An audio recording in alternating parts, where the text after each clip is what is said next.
in. Jean Albion, class of 79. You're kind of getting in my territory there with that year. So I feel like I'm surrounded by youngins with this group. So, but yeah, tell me where you graduated from when you left high school.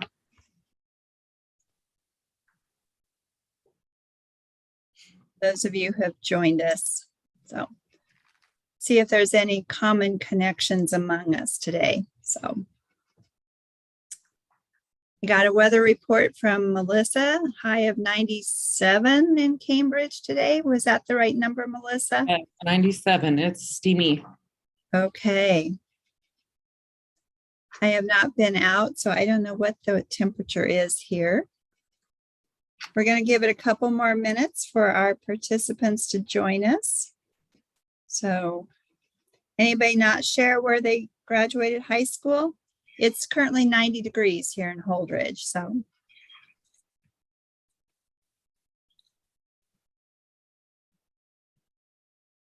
and if you're shy about opening your microphone, tell us where you graduated high school from in the chat box. We had a rush of information, which was great to see.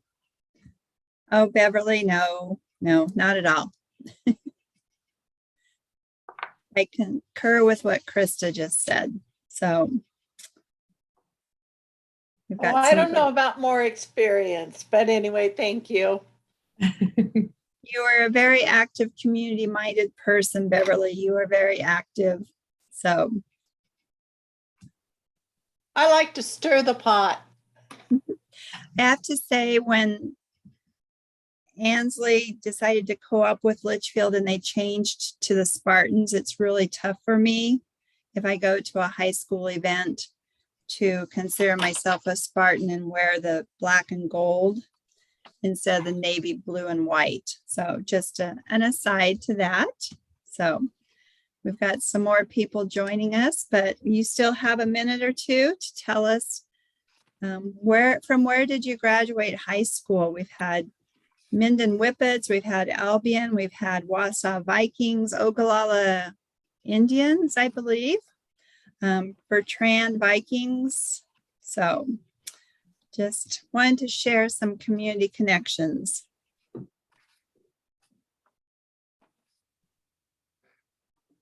Got somebody from Imperial, Dusty's from Arapahoe, Curtis from Imperial. So the western part of the state is getting well represented. Oh, Jackie's from Wood River.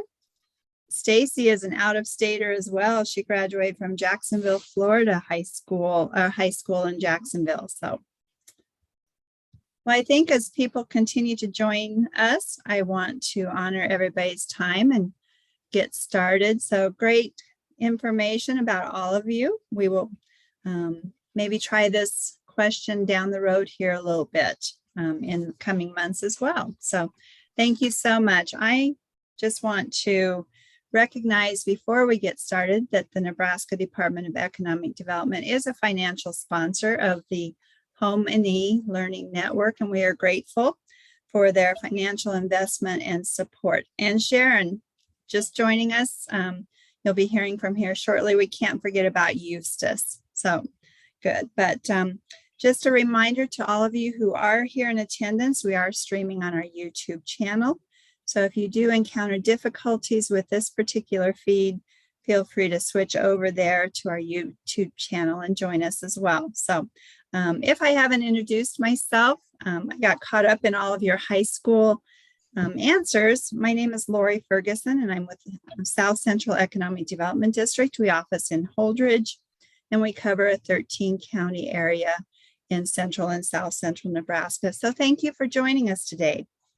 The HomeNE Learning Network continues to grow because you are faithful in joining us, and we have newcomers every month. And so whether this is your first webinar or one of many, we just really appreciate you being here and helping us to continue to grow not only this learning network, but to take the information that you're receiving and applying it to your community housing growth as well. So today we have the pleasure of hearing from Melissa Jackson. She is the Executive Director of the Cambridge Economic Development Group in Cambridge.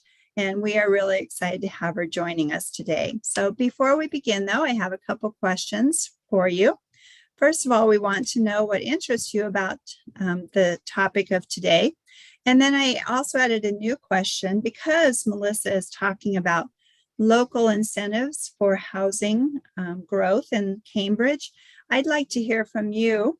Do you have some local housing incentives in place in your community or in your area? So feel free to enter your comments and your answers to those questions in the chat box, and we'll be watching for those. HomeNE is a learning network, and we learn best when we learn together through interaction and engagement, and we want to hear from you throughout this hour today. So at this time, I'm going to turn it over to Sharon Heffley. She is the Executive Director here at South Central Economic Development District, and she will be introducing our speaker for the day. Hey, welcome everybody. Good to see you. I'm having a little trouble. I got a new computer that sometimes doesn't want to work like my old one. I think it's because I don't know how.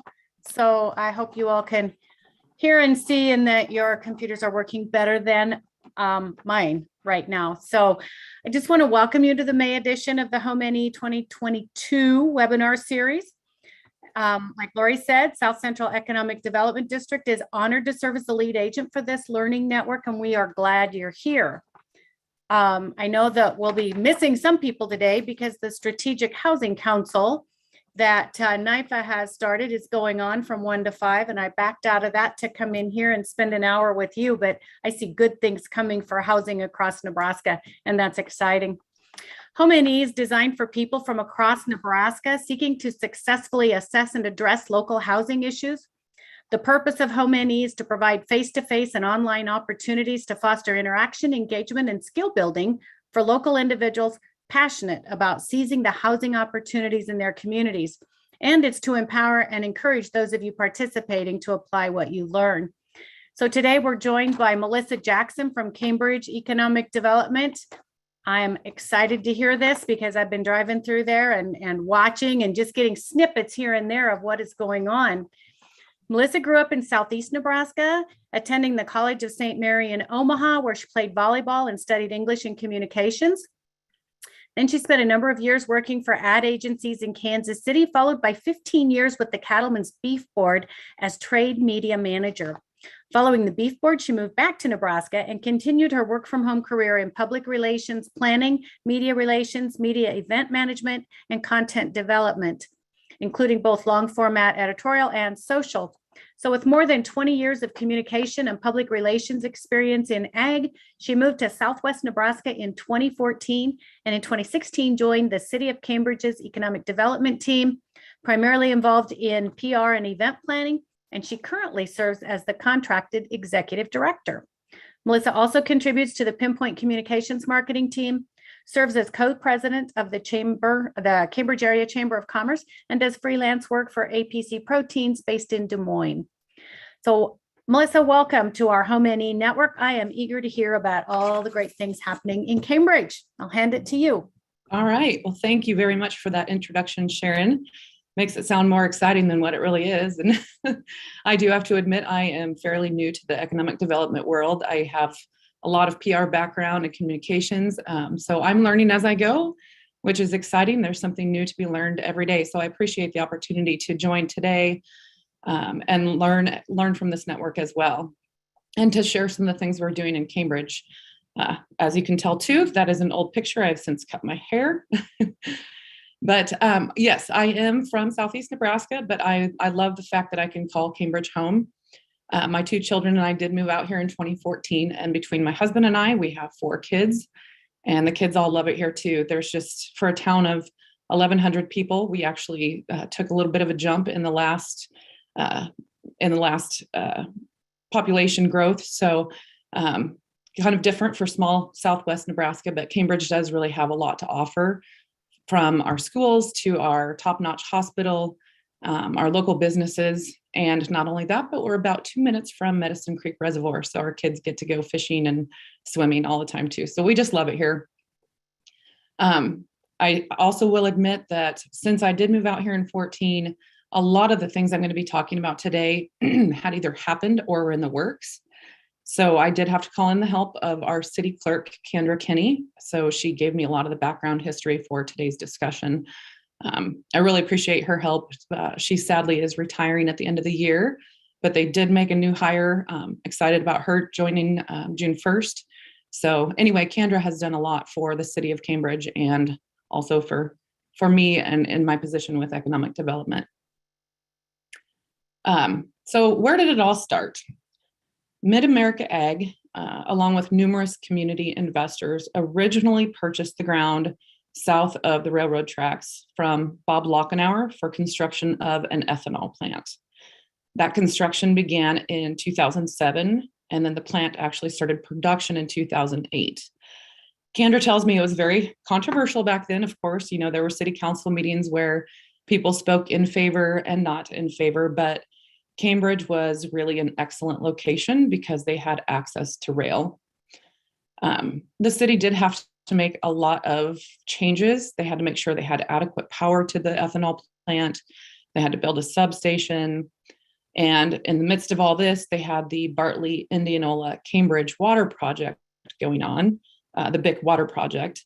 And so when the plans originally started for that, the water plant or the water needs for the ethanol plant had not really been factored into that original plan. So they had to make a lot of revisions to just make sure that they had proper water supply to the plant. The only stipulation from Mid-America Ag was that the city would not set a minimum value on the facility. Unfortunately, after about a year of production, the ethanol plant fell into bankruptcy.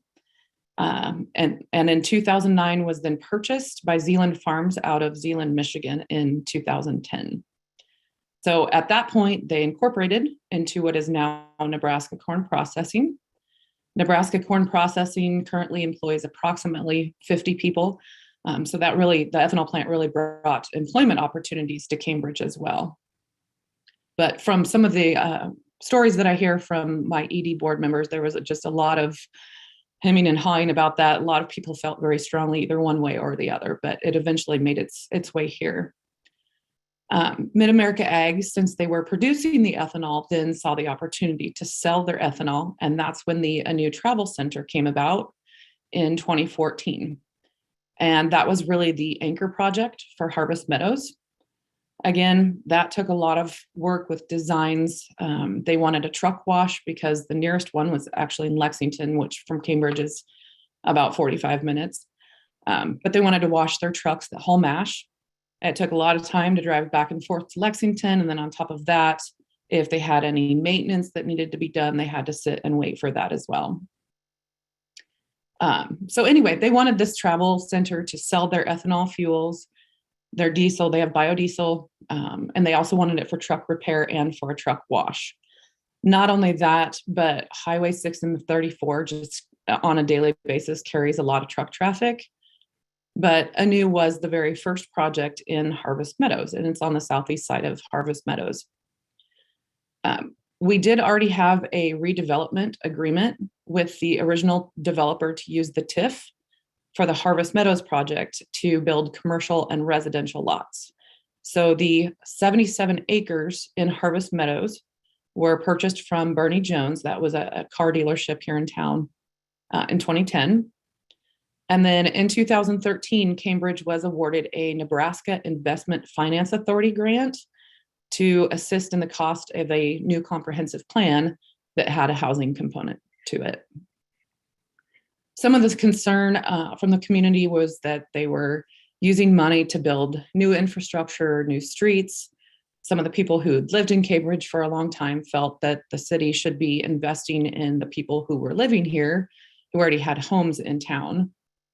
And they were also concerned with commercial lots going in and out at Harvest Meadows, that would take away, that was away from downtown, and therefore it would take business away from those that are already here in downtown. Because Harvest Meadows is a TIF project, they did have all the public hearings to approve contracts and ordinances, town hall meetings to explain, what we were hoping to accomplish. But the ED board was very instrumental in coming up with that original idea. of using the TIF from the ethanol plant to develop Harvest Meadows. Housing shortage was huge in Cambridge at that time. It still is a problem. I hear that no matter where I go, that housing is just an issue. But, you know, we couldn't grow our community or our school because there was nowhere to live. The ED board had struggled for years trying to develop housing in Cambridge. There were a lot of people who worked in town. I mean, the hospital employs a lot of people. That is our biggest employer here in town. But they lived in a nearby community. So the ED board felt that we were missing out on those dollars being spent here once people left work and commuted back home. So the Cobblestone Hotel, also in Harvest Meadows, went in 2016. The ED director at that time and a board member worked really hard to bring that hotel here because that was yet another need that was not met in our community. So for instance, if someone were to host a wedding at the community building, they had to drive to McCook to stay. So it's 35 minutes away. The other unique thing about our hotel is that the manager at the time, 2 years ago, got a grant, and it was a matching grant. So economic development put some funds for that as well as Twin Valley Public Power District, but they put in an EV charging station, which is free for guests to use. And it's only one of 2 stations between Holdridge and Holyoke, Colorado. So Cambridge was pretty excited to get that. It's not the fast charging station, but it's a place for someone to charge. So there are plans on the table to finish the city's expansion in the next few years in Harvest Meadows. In 2022 or 23, our debt will be paid off for everything that's been done out there, depending on how the property tax comes in from the TIF. At some point in time, the city will look at putting in highway lighting and another turn lane. The Nebraska Department of Roads will be instrumental in directing the city when they need to put in that turn lane. But back to housing. I know you guys want to hear about housing. So Harvest Meadows is just off of Highway 6 and 34, right next to our 18-hole golf course, Cross Creek Golf Links. Each lot out there has water and sewer mains installed, and we do offer fiber internet to the home through Pinpoint Communications. These lots are also on a TIF for 15 years, and we currently have 14 new homes with more in the works. There's actually, they just finished shingling one, and there's 2 more planned that I know of for sure for the rest of this year. But those 14 homes have property values totaling more than 2.7 million. It's also home to 6 new businesses with property valuations totaling more than 12.5 million. How that worked was, in the beginning, 1 free lot was offered along with the option to purchase a second adjoining lot for $5,000. And that really got things moving as far as building homes went. There are 4 properties that took advantage of that offer with the 2-lot program, but the demand for that housing out there just grew faster than anyone could ever imagine. So the ED board decided to remove that incentive just to encourage more homes to be built on individual lots. Also, the thought was in the beginning that the ED board figured that the people who already owned a home in town would be the ones to be building in Harvest Meadows, which would then open up our housing in town.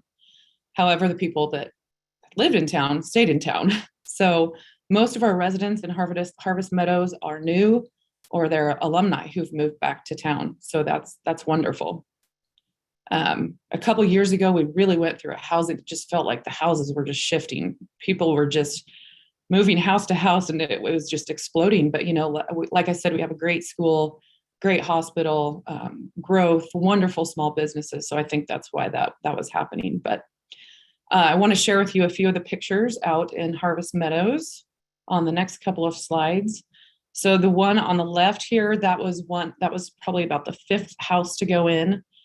And then this is looking down the street to the west from basically close to a new. And then on the next slide, the one on the left is in the northern part of the addition. It's a beautiful home. They keep their yard so well maintained. And then the one on the right, that one was just built and finished in March of this year. They were able to move it in March. And he also is the owner of one of the businesses out We laugh and we call it seed corn row because we have like 3 seed corn dealers that have put businesses out in Harvest Meadows. We also have a series of storage units with potential for expansion there. And then we also have one Midwest Ag Equipment who sells equipment, and they just rent that lot out there right now. Along with our housing, so in 2017, the ED board worked with the city to utilize LB 840 funds to develop a builder incentive program. I'm sorry, that picture on the left there, that's one that's being built right now, has the shingles on it. And then that's the storage unit building business there. So yes, they work to develop a builder incentive program that provided cash to builders willing to build homes or a duplex. We have one lot right now on the southern side that is big enough to put a multifamily complex there. We've not had any interest in that to date, but it is available, and that is an incentivized lot. But qualified builders can receive up to $20,000 for a new home construction. Half those funds are received when the home's framed. The second half is upon the completion of the home. The only requirement is that the home must have a basement, and it's only available again on incentivized lots. So the way that works is the plots on the southernmost road were incentivized first because they were kind of the smaller lots. We only have 3 available there, one of which is the one that I mentioned that could have a multi-family unit on it. Then moving north, there are 2 additional incentivized lots because they're a little less desirable, just because they're kind of an odd shape and layout. During COVID, on one of those lots, the ED board did make a one-time exception to allow a spec house to be built slab on grade and still qualify for the builder's incentive, because the material costs, as you all know, and concrete costs were just astronomical. So they did make that one-time exception. In fiscal year 2021, we had $20,000 that was awarded. And in fiscal 19-20, we had $40,000 that was awarded. New in February, this is kind of exciting. It's exciting for me. No one's used it yet, but I'm still excited about it, is our housing rehab program. So Cambridge has a lot of nice homes, but there are a lot that need a facelift that would make really good homes for a first-time homeowner or family with, 1 or 2 children, et cetera. But the problem was nothing like this program ever existed. And I checked around with local communities to see if they had something similar that I could maybe piggyback on, and there was just nothing out there. So a board member and I just sat down and brainstormed and developed this program that was released in February. The requirements are that the home must be located within city limits, must be a non-owner occupied single family dwelling within our R1 zoning area. And the reason we made that specific, that it had to be a non-owner occupied single family dwelling, is because you hate to anticipate the worst, but you have to kind of plan ahead, that we didn't want someone who was living in a home to just apply for these funds so they could remodel their own house. I mean, the purpose of this is to get more housing units available. So the way it works is you take the current assessed county value of the home plus the amount of money invested in the remodel, and you can receive 10% of that funding up to a maximum of $10,000 per home. The homeowner has to present contractor quotes for the work to be completed, and then we have to have copies of the invoices once that work has been done. If they are paying for the home in cash, I mean, there are some homes here that need a lot of work. Let's say they could buy them for $5,000 and they have the cash. They have to give us a pre-approval letter or a bank letter stating that they have the funds available. And then within a year of our board approval, then the home must be flipped with a signed purchase agreement or rented with a signed rental agreement.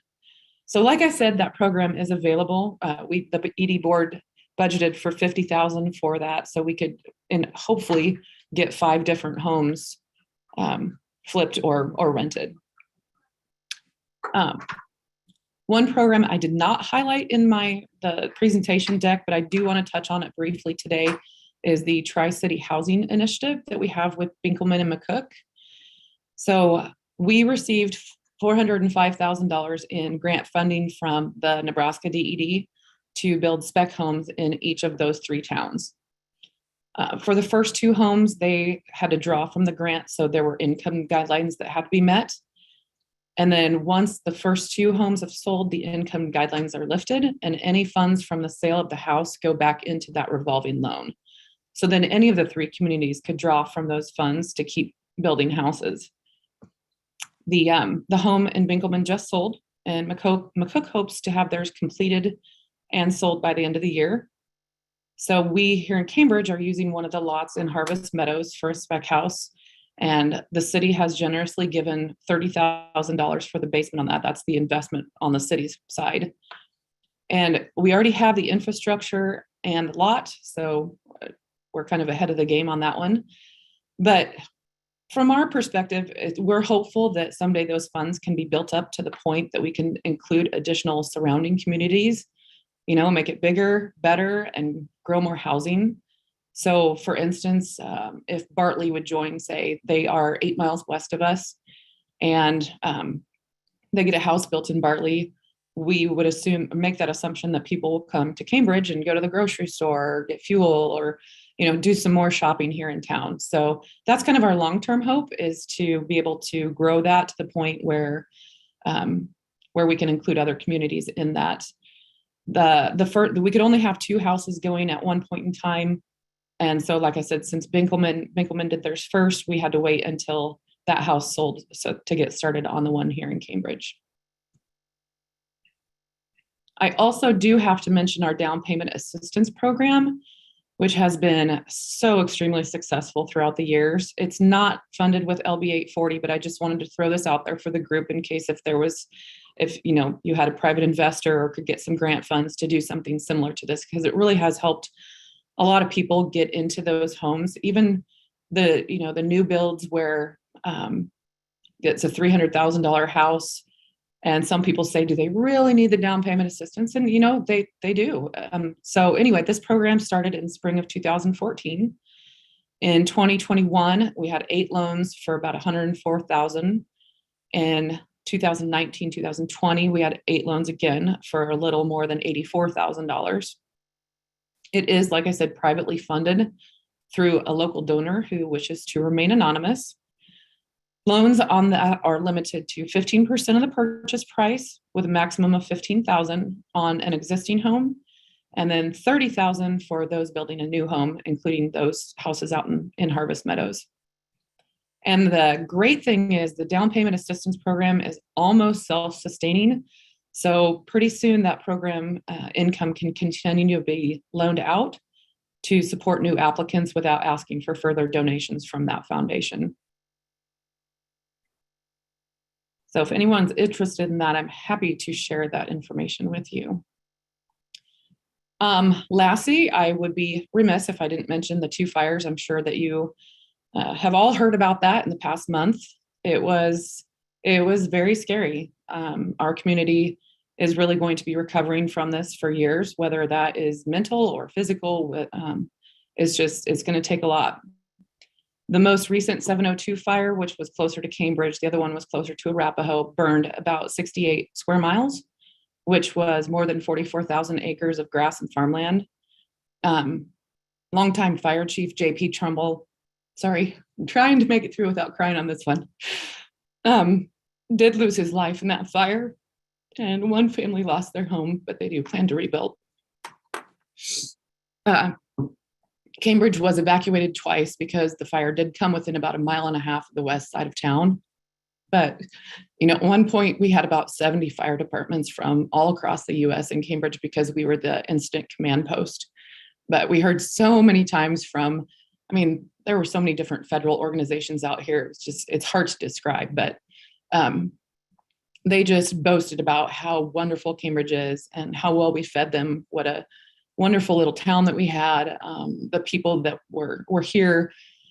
So I was very proud of Cambridge. I always have been proud of Cambridge, but that was just a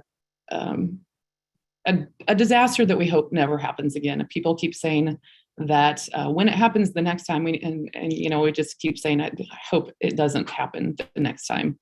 But our farmers do have a long way to go out here, but everybody has been immensely supportive, from donations to food to whatever's needed. So very proud of Cambridge for that. They will be holding our town celebration over Father's Day weekend, Medicine Creek Days, and they did decide to cancel fireworks, and I'm very glad about that as well. So we are still in a fire danger, but it's down to orange. But that weekend we will be honoring our local heroes.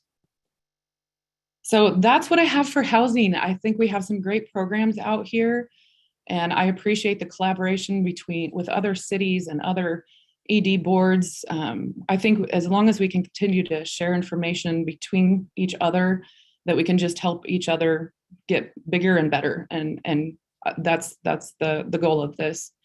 Back in the day, I do know that the ED board and the city both took a lot of risks. The ethanol plant was a big risk. Buying the 77 acres for Harvest Meadow was a big risk, but I do believe that it's paid off. Our town is thriving and my board is very forward thinking and willing to accept change. So anyway, with that, I will thank you again for letting me be a part of your afternoon. I do have Kendra here because, like I mentioned, a lot of these things were in the works before I joined the ED team. So if I'm unable to answer the question, I have Kendra sitting right next to me that can help us out. So thank you again for letting me be part of the afternoon. Well, thank you, Melissa. One quick question before we go to the questions that are in the chat box. Can you just tell us the population of Cambridge? 1,162. Okay, so a smaller rural community doing big things. So thank you. So yes, we do have some questions. And if you have questions, feel free to put those in the chat box, or even better, open your microphone. But one of the first questions we have is on the incentivized lots, does the board limit the cost of the home being built? No, there is a minimum value on those lots, and it depends on the lot size, but there's no maximum value of the home that can be built there, just minimum. Okay, and there is a minimum. What is the minimum? It depends on the lot. A lot of the ones along the southern side are about 135,000. Now, the one that I showed you that just got finished up in March, I believe that was 185. I think you're right. 185. Okay. Okay, perfect. Paula wanted to know if the slab on grade home sold. Well, it hasn't started being built yet. That's okay. one of the projects for this summer. However, the builder did get a call from a gentleman in Omaha who comes out and goes hunting a lot out in Cambridge, who's looking at purchasing it as a VRBO. So that might potentially already be sold, which would be great. Okay. So have you looked into using micro-TIF to help finance projects in conjunction with your rehab program pool of money? Yes, that is what we use. Micro-TIF is okay. So, okay. We will. What other questions? I continue to look here. Does somebody have a question for Melissa that you'd like to open up your microphone? Sure, I'll throw it out. Hey, so I was looking at some of your information. From 2015 to 2020, your community increased its housing units by 7%, which is amazing. However, at the same time, your rental stock went from 41% down to 17%. And looking at recent CHAZ data, it would show that you are in need of 80 households that are available to persons that make less than 30% AMI. How or what programs do you plan to use to fill that gap? Or is rental housing not a priority for Cambridge? Rental housing is a priority for Cambridge. And I think that was one of the main goals of developing that housing rehab program, was to try to use that to make those houses livable and rentable.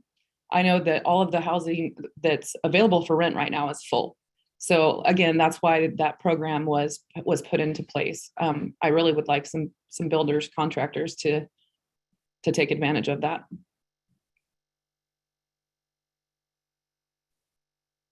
What other questions are out there for Melissa? Melissa and Kendra, what does your supply of contractors look like for that, for the new construction and for the rehab? Do you seem to be having adequate numbers that are willing to do, some people only like rehab and some people only like new, and some people only want to work for somebody else. So you hire me to come in and rehab your house, and some would be willing to do a purchase, rehab, resell. What do you find with your supply of contractors in the community or in the region? Well, I hate to say we have a lot of our eggs or most of our eggs in one basket. We do have quite a few contractors here. There's another group out of Elwood that came down and finished a house that went into foreclosure out in Harvest Meadows. But we primarily work with one home builder. The ED board would like to expand that, though. I just think they're so busy, and he does new, he does remodel, he does painting, he does a little bit of everything, but he's really busy. So, and our home builders all of them have been really busy, whether that's remodels or new builds. None of them like for work. We have, hi, everybody. We have one contractor that's primarily been building in Harvest Meadows. We have another contractor that did build a home in Harvest Meadows. And we have another contractor that works in the area that does a lot of housing rehab and also does new construction. And we have other contractors in the area too that, but they're all very busy. We could use more. Yeah, you and everybody else. So don't be stealing them from our region, okay? Right. We'll work with it.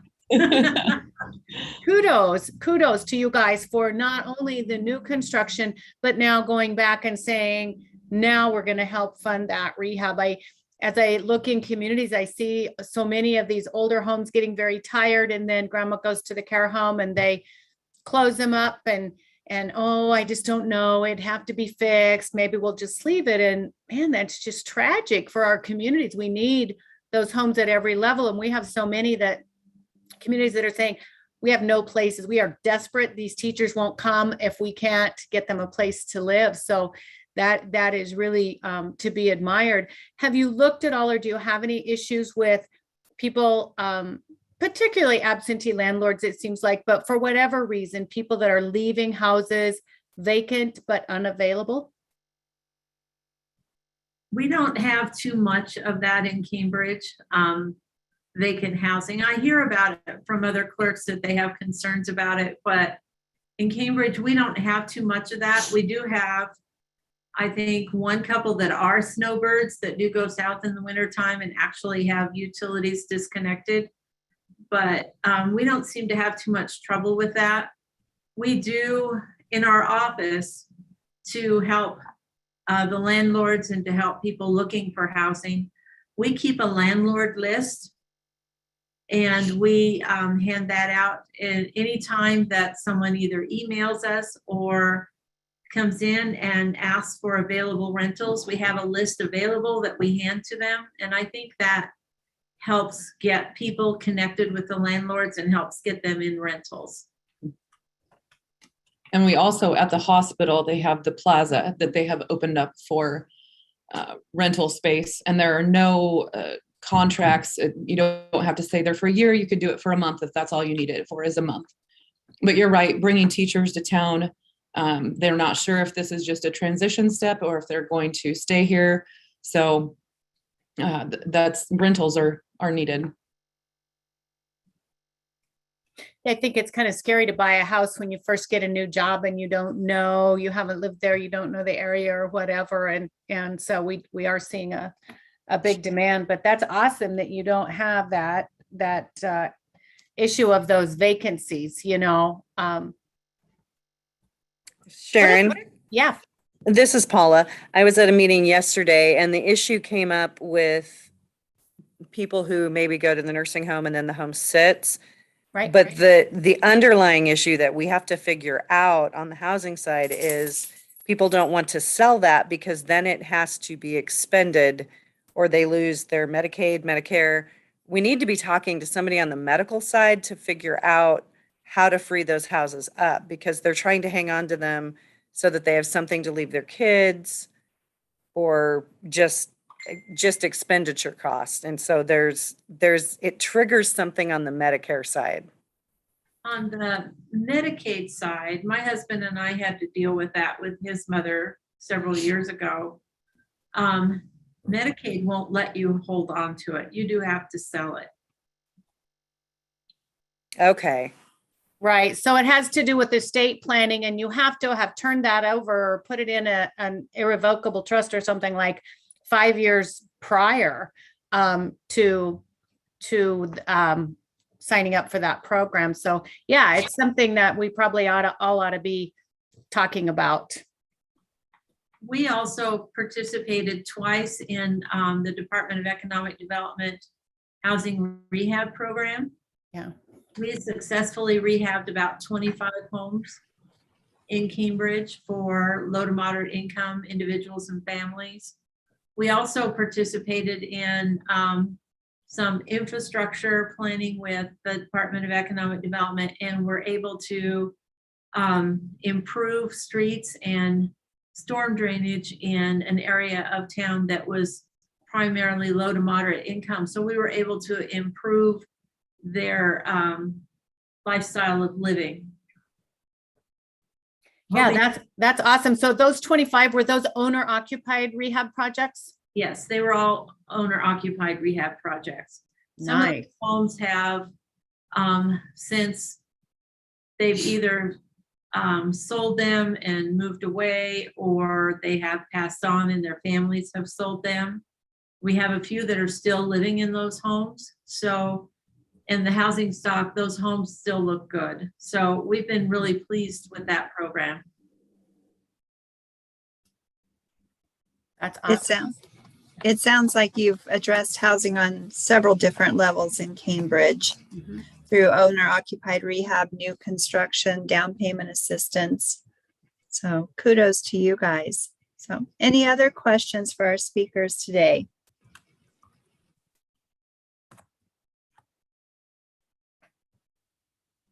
Well, if not, what are you taking away from today's session? What is an activity you'd like to maybe know more about, or you might want to implement in your community? What did you hear that really sparked your interest today?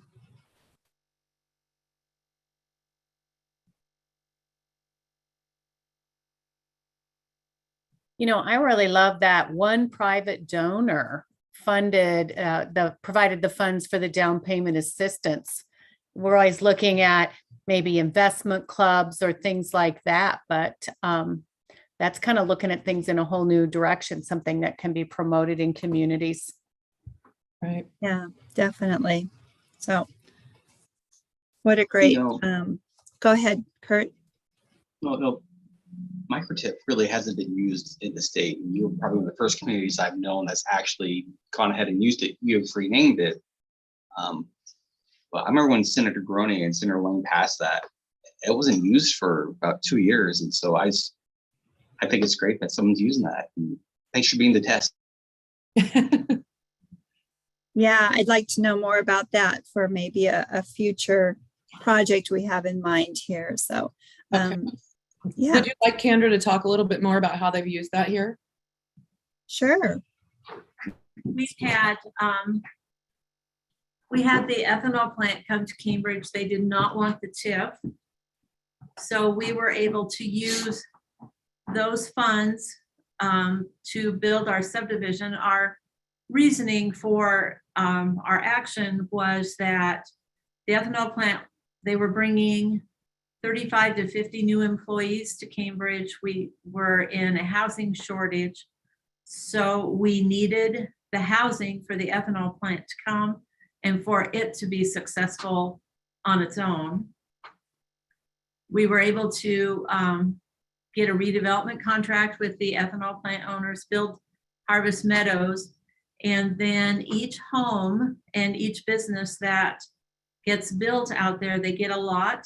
They have streets, they have curb and gutter, they have storm drainage, they have water, and they have sewer to their property.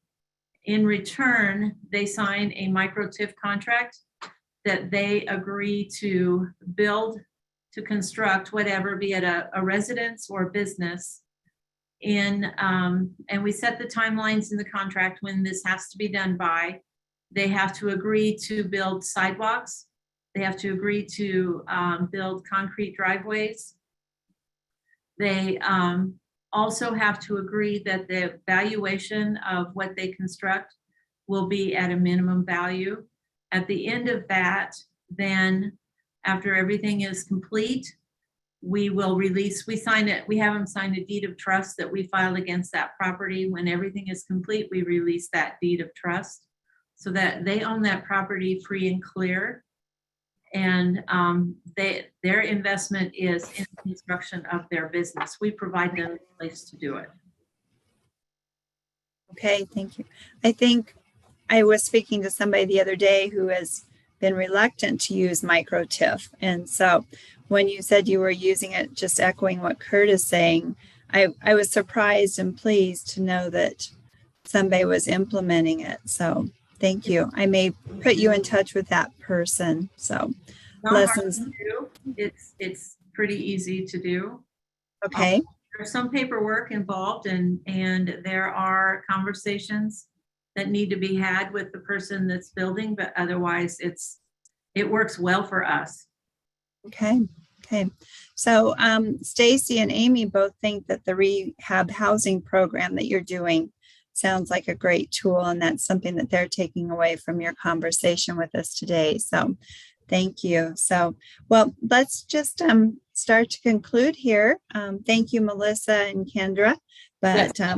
As we begin to wrap up, I do want to remind all of our attendees today that today's webinar, as well as past webinars, can be found on our website, sked.us. And there's just a compilation of some of the great speakers we've had in the past. By no means does it represent every speaker, but we do want to remind you that you can check out webinars at our website. And then we want to give a plug for our HomeNE Spring Gathering coming up on Tuesday, June 7th. We're going to be gathering for a one-day event in Wood River. So the topic or the theme of the day is Dream Big, Plan Accordingly, and Take Action. That actually came out of a meeting that we had with Wood River a number of years ago. That's kind of their mantra. So they're going to share with us, as well as a few other communities, what they're doing to experience housing success. And so I really encourage you to take that opportunity to come join us on June 7th. Registration fee is $99. That's all inclusive. That will go away after May 30th. So that is early bird discount. And after that, you can still register, but it will increase to $139. So you're going to want to take advantage of that opportunity. And there are scholarships available through the Nebraska Development Network. Contact Kelly Jawicki or myself if you have any questions about those scholarships. And also we have a brownfield workshop coming up across the state in June. If you were with us on our January webinar, you heard from Megan Spargo from Benkelman, as well as Taryn Horn with the Department of Environment and Energy, talking about Taryn's programs and funding sources that could be utilized across the board for brownfield, but also for the removal of asbestos and some other environmental hazards from houses that may be targeted for demolition. So very timely, very popular, very underutilized according to Taryn. So you're going to want to check out one of these one of these workshops coming up in June, either in Lincoln, Minden, or Chadron. Not paying attention to my own slide, my apologies. But they are free, lunch is provided, but you must register. So contact Taryn there with the information shown on your screen if you're interested in any of those dates. And as we conclude, I do want to just share with you our speakers for next month are familiar faces, but they have a wealth of knowledge about housing around the area and around the state. We're going to be joined by Cliff Mesner of Mesner Development and Ron Tillery, the Executive Director here at Phelps County Development Corporation. They're going to be sharing the story of Crew Subdivision here in Holdridge and the success that has brought to a critical housing shortage here in Holdridge. So you'll want to join us for that webinar on June 16th as well. So Melissa, thank you once again for joining us. I greatly appreciate it.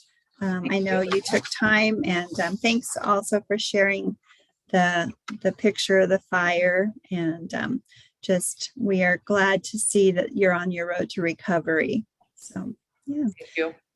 Are there any final thoughts or questions anyone would like to share?